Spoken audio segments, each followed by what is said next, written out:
మీకు నేను ఒక మాట చెప్తే మీరు ఆశ్చర్యపోతారు.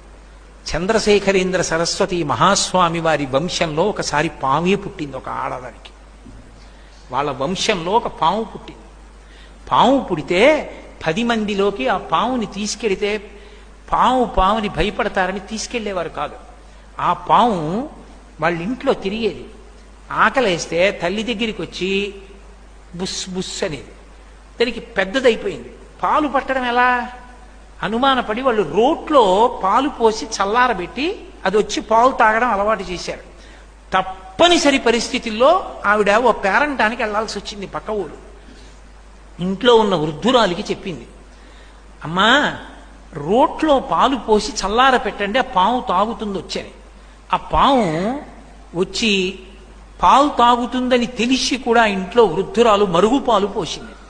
ఈ పాము తిన్నగా వచ్చి రోలిక్కి పాలు రోజు తల్లి పట్టడం అలవాటు, ఆ పాలనుకుని తాగబోయింది. నోరు కాలిపోయి గిలగిలలాడి గబుక్కును పడిపోయింది. ఆ కన్నంలో పడిపోయింది. పడిపోవడంలో చచ్చిపోయింది. శరీరం వదిలేసింది. తల్లి వచ్చింది. కడుపున పుట్టిన బిడ్డ చనిపోతే ఏడిచినట్టు ఏడ్చి అంత్యేష్టి సంస్కారం చేశారు. చేస్తే కల్లోకి వచ్చింది. ఇకపైన పావుల విషయంలో మన ఇంట్లో ఈ జాగ్రత్తలు తీసుకోవలసింది అని కలలో చెప్పింది. ఆ వంశంలోనే, ఆ పూర్వీకులలో పాము పుట్టిన వంశంలోనే సుబ్రహ్మణ్యావతారులై సుబ్రహ్మణ్యానుగ్రహ పాత్రులై మహాస్వామి ఆవిర్భవించారు. సుబ్రహ్మణ్య కటాక్షం అంటే అంత